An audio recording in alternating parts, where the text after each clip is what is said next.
सर्वे भवन्तु सुखिनः। प्यारे सहपाठियों, इधर मैं कुछ दिन के लिए ब्रेक लिया था क्योंकि मुझे अपना भी पढ़ना होता है। तो कभी लगता है कि सिलेबस पीछे होने लगा तो मैं अपनी पढ़ाई पे थोड़ा सा ज़्यादा ध्यान देने लगता हूँ, और फिर कभी जोली मूड होता है या लगता है कि थोड़ा सा यूट्यूब पे आना है तो मैं आप लोगों के लिए वीडियो शूट कर लेता हूँ। चलिए आज शुरू करते हैं हम लोग हड़प्पा संस्कृति कांस्य युगीन सभ्यता से।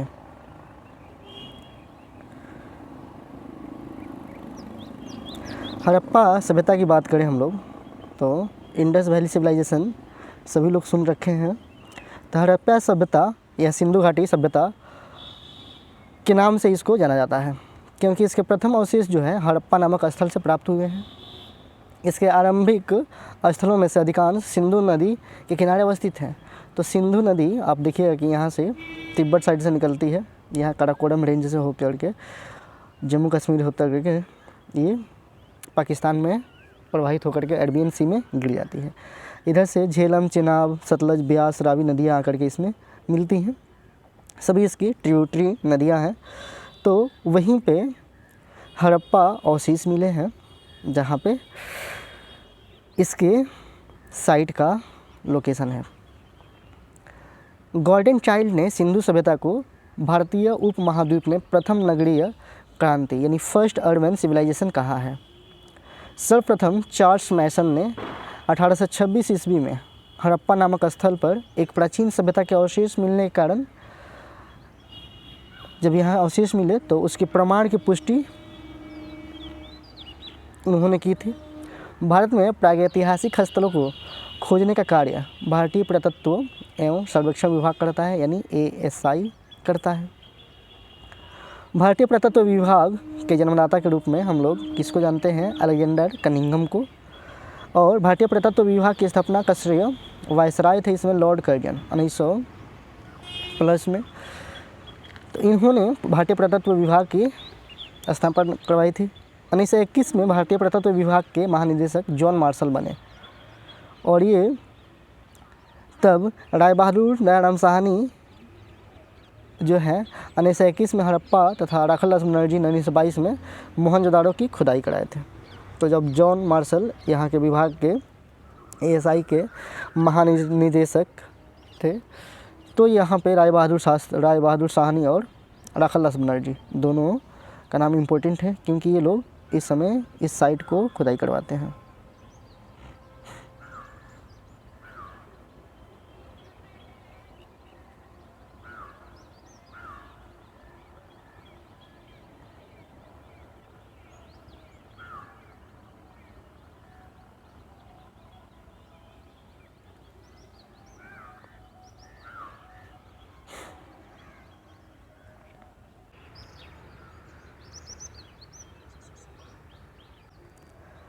यहाँ देख रहे हैं हम लोग हड़प्पा सभ्यता।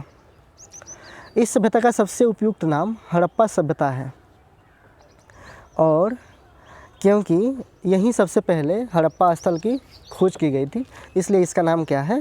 हड़प्पा स्थल या हड़प्पा सभ्यता है।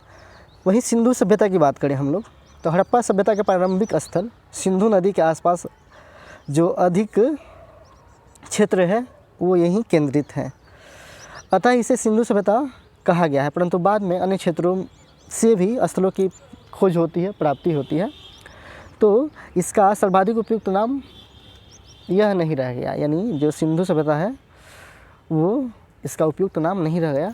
जैसे कि आप सुनिएगा लोथल, मोहनजोदाड़ो, बहुत सारे नाम से आएंगे, तो कैसे कैसे चीज़ें चेंज हुई हैं उसको देखेंगे। सिंधु सभ्यता जो है इसको और किस नाम से जानते हैं? तो सिंधु सरस्वती सभ्यता। हड़प्पा का मुख्य क्षेत्र सिंधु घाटी नहीं बल्कि सरस्वती नदी का जो इलाका है उसकी सहायक नदियों को भी इसमें श्रेय जो प्राप्त है, और इस कारण से इसको सिंधु व गंगा के बीच जो स्थित दोआब है अतः इसको सिंधु सरस्वती सभ्यता भी कहते हैं। कांस्य युगीन सभ्यता की बात करें तो सिंधु वासियों ने सर्वप्रथम तांबे में टिन मिलाकर के प्रयोग किया। तो तांबा है और उसमें टीन मिला देंगे SN तो ये कांसा बन जाएगा, है ना। कहाँ सा बन जाएगा। यहाँ बात करना उचित होगा, एक मूवी आई थी ऋतिक रोशन साहब की, मोहनजोदाड़ो। तो मोहनजोदाड़ो क्या होता है कि हिस्टोरिकल जो फिल्में होती हैं उनको देखने से एक खाका तैयार होता है दिमाग में, हिस्टोरिकल बैकग्राउंड तैयार होते हैं, जिससे कि आप चीज़ों को आसानी से रिलेट कर पाते हैं। फिर आप पढ़ाई करते हैं या पढ़ चुके होते हैं, उसको एक स्टोरी मैप कर पाते हैं।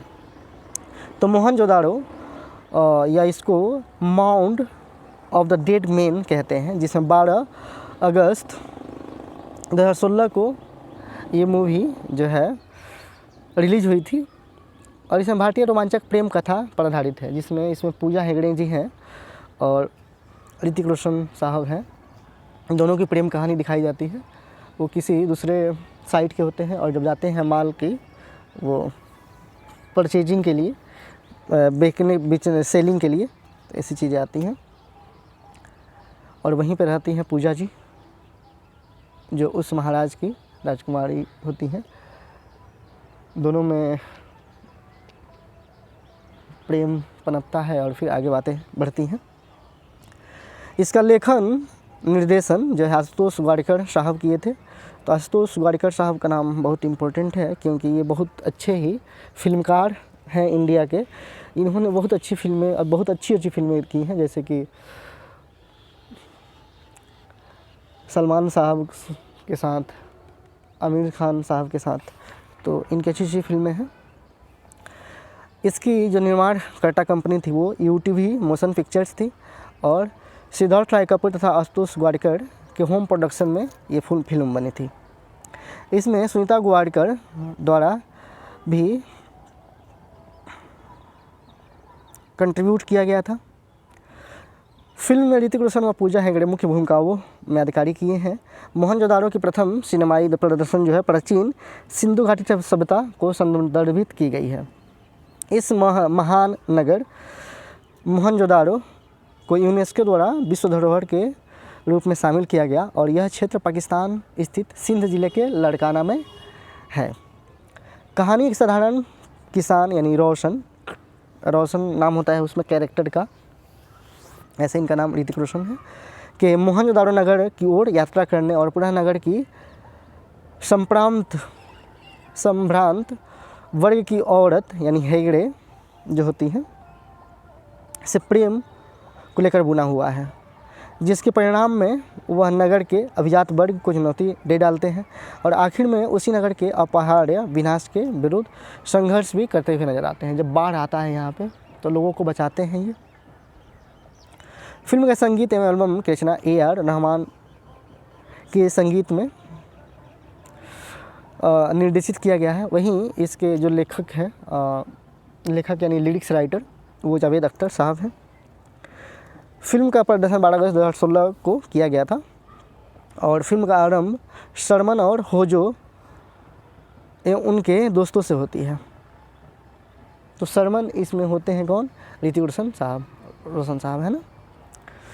इसमें एक आप रोल देखे होंगे, इनके पापा का जो कैरेक्टर किए हैं नीतीश भारद्वाज साहब, जो कृष्ण का रोल प्ले किए थे महाभारत में, वही हैं इसमें इनके पापा बने हुए हैं। जब वह आमरी की प्राचीन गांव के युवा यानी अपनी नाव में सफ़र करते हुए तंग नदी में जा फंसते हैं और उन पर अचानक ही नरभक्षी मगरमच्छों का हमला होता है। यहाँ पे वो मगरमच्छों को मार गिराते हैं। शर्मन बेहद साहसपूर्ण ढंग से अपने भाले से लड़ते हैं और उन्हें मार डालते हैं। फिर उनको उठाकर गांव वापस लौटते हैं और उनकी नायक के तौर पर जय जयकार होती है। तो ये फिल्म की कहानी है। तो ये देख सकते हैं आप लोग कि उस समय लोग कैसे भाले से या वैसी चीज़ों से लोग प्रहार करते थे और युद्ध जीतते थे। युद्ध यानी जानवरों से कैसे जीतते थे। आगे देखते हैं हम लोग सभ्यता के नामकरण के विषय में कुछ जानकारियाँ हैं। जैसे यहाँ है प्रोटो ऑस्ट्रेलॉयड, ये हम लोग का है प्रोटो ऑस्ट्रेलॉयड, यानी सिंधु क्षेत्र की प्रथम प्रजाति, और मध्य भारत से जो है इनका SC ST के रूप में इनका जुड़ाव रहा है। तो मध्य भारत MP हो गया, आप लोग सुनते होंगे कि कहाँ पे ज़्यादा प्रजातियाँ SC ST की हैं। तो यही मध्य भारत की बात है जहाँ पे प्रोटो एस्ट्रोलाइड पाए जाते हैं। वहीं दूसरी जो अवधारणा है उसमें भूमध्य सागरीय विस्तार में सर्वमान्य मत है कि इस प्रजाति को सभ्यता का निर्माण माना गया है जो कि दक्षिण भारत में पाई जाती हैं। वहीं तीसरा है मंगोलॉयड।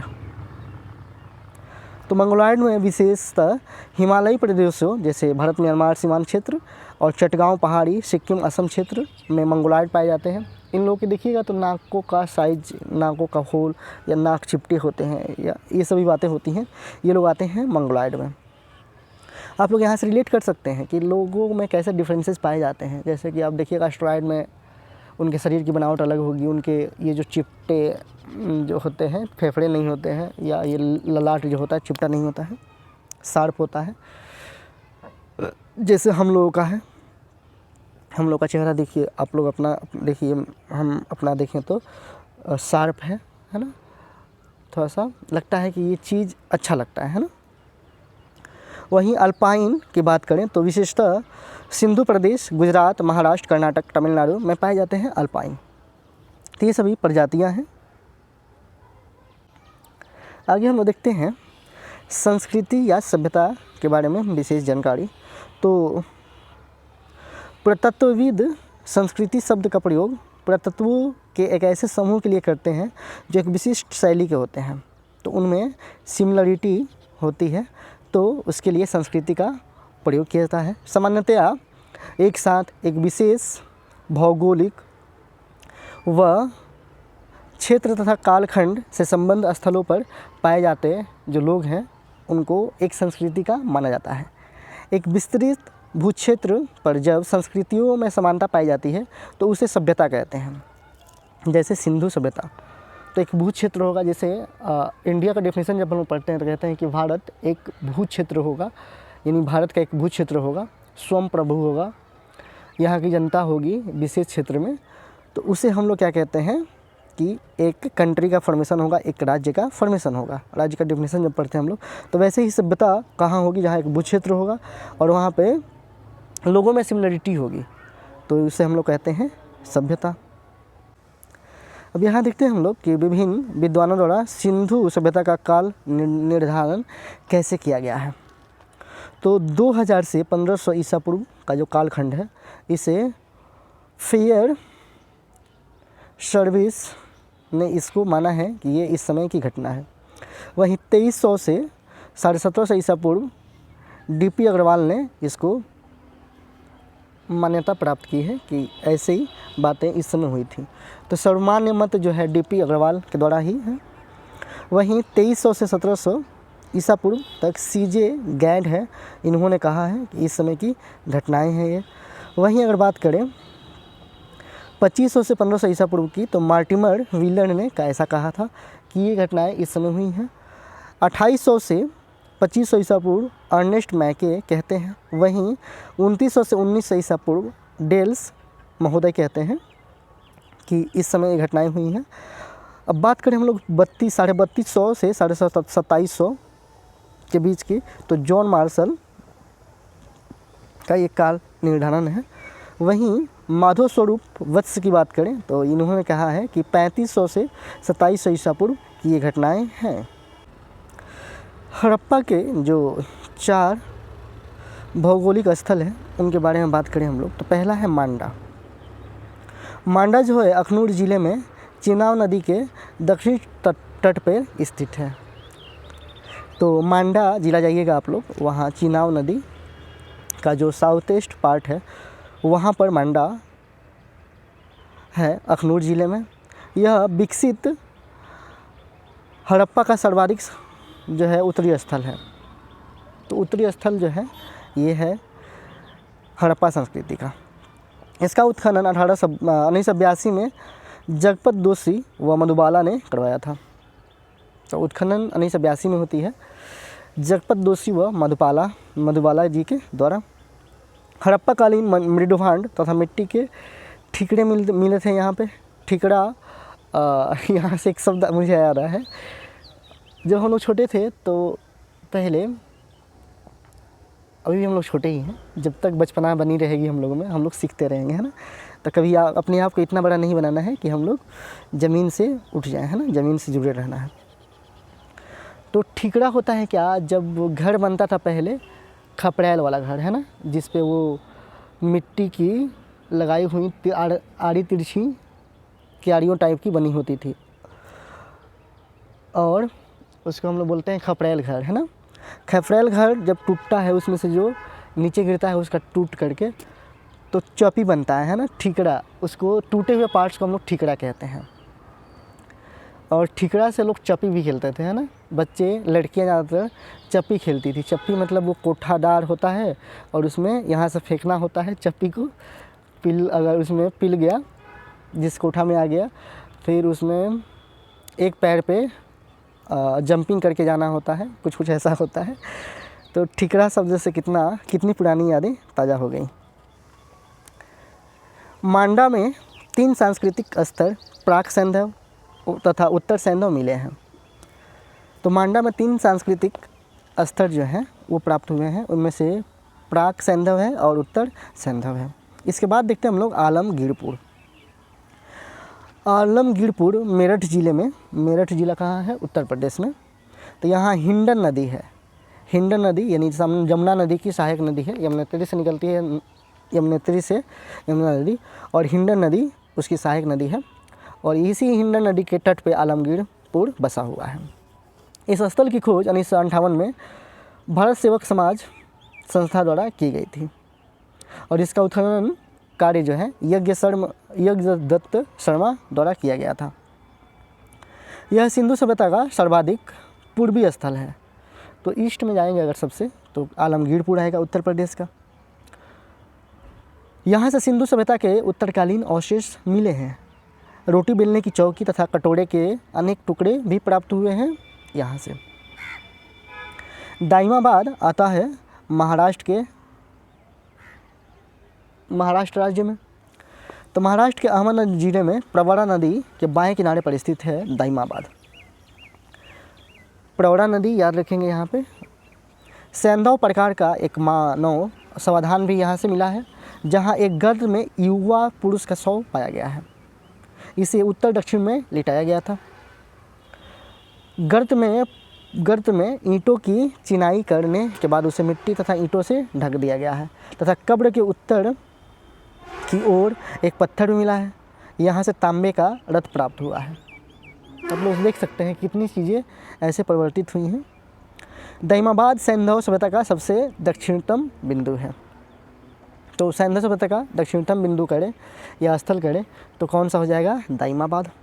उत्तर में गए थे हम लोग मांडा, ईस्ट में गए थे यानी पूर्व में गए थे तो अलीपुर, और वहीं साउथ में चलते हैं तो कौन सा है, दाइमाबाद। अब पश्चिम में चलेंगे हम लोग तो आएगा सुतकाड-गेनडोर। यह डाच्क नदी के किनारे स्थित हड़प्पा सभ्यता का सबसे पश्चिमी स्थल है। इसकी खोज 1927 ईस्वी में सर मार्क ऑरेल स्टाइन ने की थी। इसका दुर्ग एक प्राकृतिक चट्टान पर स्थित था। यहाँ से कोई मोहर अथवा उत्कीर्ण वस्तु नहीं मिली है। तो 1927 में इसकी खोज सर मार्क ऑरेल स्टाइन ने की थी। जो पश्चिमी हिस्सा है इस हड़प्पा सैंधव सभ्यता का, है ना। आगे हम लोग देखते हैं, यह हम लोग देखते हैं इस छोटे से डायग्राम में इस समय कहाँ कहाँ विस्तार हुआ था, जो भी हम लोग बात किए हैं उसको डायग्रामेटिक फॉर्म में देखते हैं।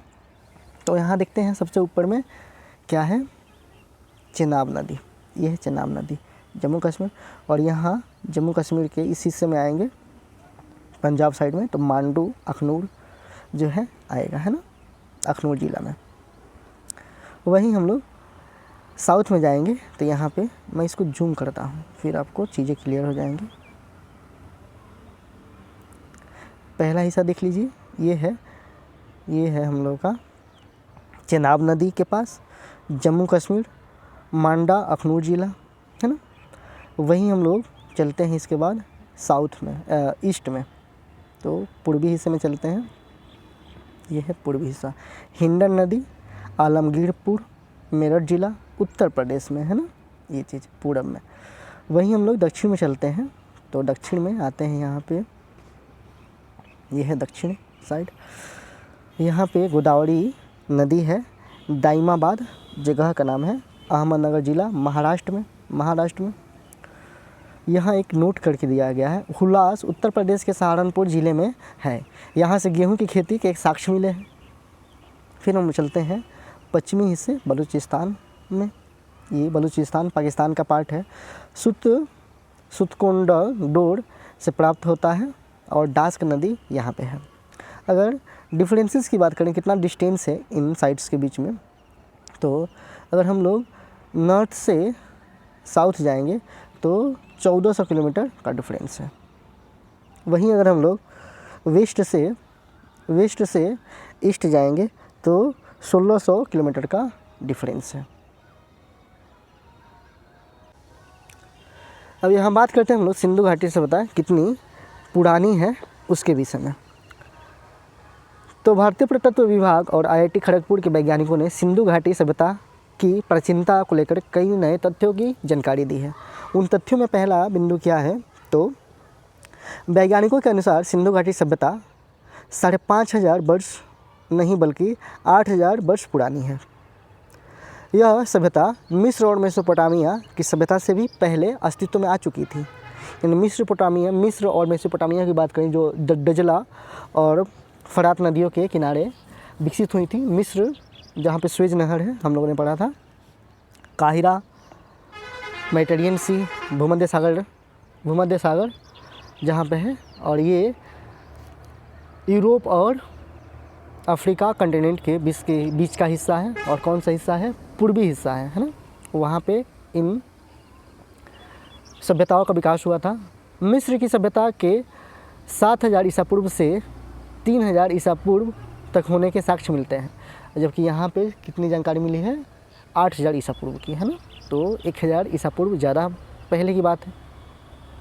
मेसोपोटामिया की सभ्यता 6500 ईसा पूर्व से 3100 ईसा पूर्व तक मानी जाती है।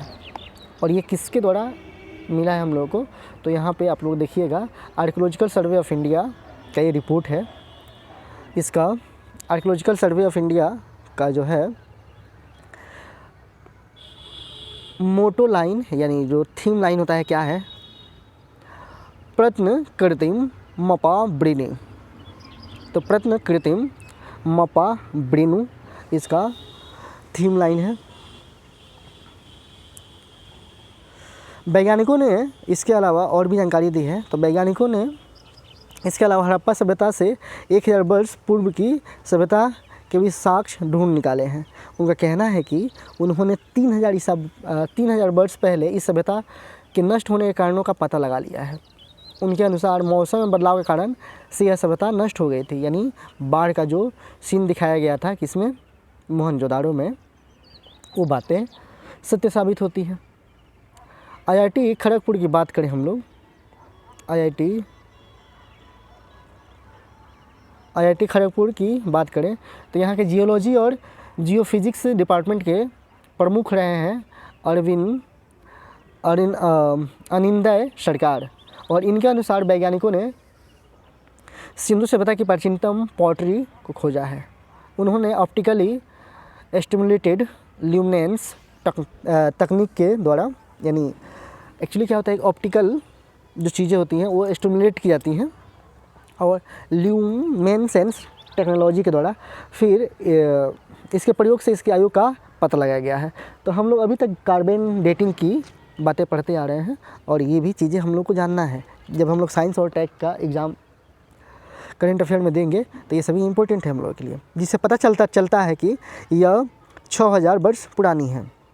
इसके साथ ही हड़प्पा सभ्यता की शुरुआत लगभग 8000 वर्ष पहले होने के साक्ष्य भी पाए गए हैं। वैज्ञानिकों की टीम इस बात का अध्ययन करने में जुटी थी कि सिंधु घाटी सभ्यता का विस्तार हरियाणा के निर्भाना और राखीगढ़ी में भी था। अब तक इस सभ्यता के प्रमाण पाकिस्तान के हड़प्पा और मोहनजोदाड़ो के अलावा भारत के लोथल, धौलावीरा और कालीबंगा में भी मिले हैं। वैज्ञानिकों ने निर्भाना की नई स्थलों पर उत्खनन किया और इस दौरान उन्हें जानवरों की हड्डियों, गायों के सींग, बकरियों, हिरन और चिंकारे के अवशेष मिले। इन सभी के कार्बन 14 के जांच की गई, जिससे पता चला है कि उस दौर में सभ्यता को किस तरह की पर्यावरणीय स्थितियों का सामना करना पड़ता था। शोधकर्ताओं का मानना है कि सिंधु घाटी सभ्यता का विस्तार भारत के काफ़ी बड़े हिस्से में था। यह सिंधु नदी के किनारे से लेकर लुप्त हो गई थी। यह सभ्यता सरस्वती नदी के किनारे तक बसी थी, लेकिन इस बारे में बहुत ज़्यादा अध्ययन नहीं किया गया है, क्योंकि सिंधु घाटी की सभ्यता के बारे में ज़्यादातर जानकारियाँ जो हैं अंग्रेज़ों की ओर से कराए गए अन्वेषणों से ही मिली है। वहीं बात करें हम लोग, हड़प्पा सभ्यता को अपने आखिरी चरण में खराब मानसून का सामना करना पड़ा था। इसी कारण से बड़े पैमाने पर लोगों ने पलायन किया और लोगों की संख्या में गिरावट आई। बस्तियों के खाली हो जाने के बाद हड़प्पा की लिपि भी समाप्त हो गई। शोधकर्ताओं के अध्ययन के अनुसार लगभग 7000 ईसा पूर्व यानी 7000 वर्ष पहले मानसून कमज़ोर होना शुरू हो गया था, लेकिन लोगों ने इससे हार नहीं मानी और अपने तौर तरीक़ों में बदलाव किया। लोगों ने अपने फसलों के पैटर्न को बदला और घर में पानी को जमा करने के लिए स्टोरेज सिस्टम विकसित किए। जैसे हम लोग जानते हैं कि हिस्ट्री पढ़ना अनिवार्य इसलिए होता है ताकि हम लोग आने वाले फ्यूचर को सुधार सकें। तो यहाँ पे देखिए, लोगों ने जब देखा कि चीज़ें परिवर्तित हो रही हैं, उन लोगों ने अपने रहन सहन और अपने तरीक़ों में परिवर्तन किया, अपने फैसलों के, अपने क्रॉप्स के पैटर्न्स को चेंज किया, जिससे कि वहाँ पे चीज़ें परिवर्तित नहीं हो और एटमॉस्फेयर, क्लाइमेट तथा नेचर उनका सपोर्ट करे। अब अभी हम लोग जूझ रहे हैं मॉडर्न समय में क्लाइमेट कंडीशन से, क्लाइमेट चेंज से। तो कैसे संभव हो पाएगा जब हम लोग खुद कंट्रोल कर पाएंगे। चलिए आज की वीडियो को हम लोग यहीं स्टॉप करते हैं, मिलते हैं कल की वीडियो में।